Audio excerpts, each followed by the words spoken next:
ধন্যবাদ। আজকের জরুরি সংবাদ সম্মেলনে আমরা দুইটি বিষয়ে ফোকাস করার জন্যই আপনাদেরকে ডেকেছিলাম। একটি বিষয়ে বিস্তারিত আলোকপাত করেছেন আমাদের ঢাকা বিশ্ববিদ্যালয়ের আহ্বায়ক আব্দুল কাদের। চলমান যে ছাত্র রাজনৈতিক ইস্যু ঢাকা বিশ্ববিদ্যালয়ে চলছে সে বিষয়ে ভাইয়ের যে বক্তব্য, এটাকে আমি একটু ছোট করে সামারাইজ করে দিচ্ছি। আমাদের মূল বক্তব্য হচ্ছে, গত বছর 17ই জুলাই ঢাকা বিশ্ববিদ্যালয়ের শিক্ষার্থীরা অভ্যুত্থান চলাকালীন সময়ে হলে হলে শিক্ষার্থীরা একটি সিদ্ধান্ত গ্রহণ করে এবং বিশ্ববিদ্যালয় প্রশাসন তাদের সিদ্ধান্তে সম্মতি জ্ঞাপন করে একটি সিগনেচার দেয়। সেটা ছিল হলে কোনো ধরনের ছাত্র রাজনীতি চলবে না। তো হল সংসদ বাড়িতে কোনো ধরনের ছাত্র রাজনীতি চলবে না। আমরা দেখি যে গত 8ই আগস্ট আবারও শিক্ষার্থীরা সেই তাদের দাবি পুনরাবৃত্তি করে।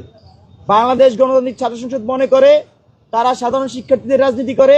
সাধারণ শিক্ষার্থীরা যে দাবি 17 জুলাই জানিয়েছে, সাধারণ শিক্ষার্থীরা যে দাবি তাদের মনে প্রাণে লালন করে, সাধারণ শিক্ষার্থীরা যে দাবি গত 8ই আগস্ট জানিয়েছে, আমরা সেই দাবির পক্ষে।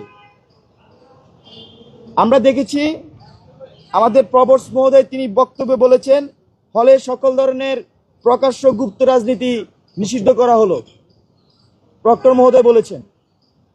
তো আমরা সেই কথার পক্ষে আছি এবং আমরা চাই বিশ্ববিদ্যালয় প্রশাসন অনতিবিলম্বে এটার একটা রোডম্যাপ ঘোষণা করবে, কিভাবে এই প্রক্রিয়া বাস্তবায়ন করবে। সাধারণ শিক্ষার্থীদের মনের যে ভাব সেটা লিখিত আকারে বিশ্ববিদ্যালয়ের সেটা প্রতিফলিত হবে, সেই প্রক্রিয়া আমরা বিশ্ববিদ্যালয় থেকে অনুপস্থিত দেখছি।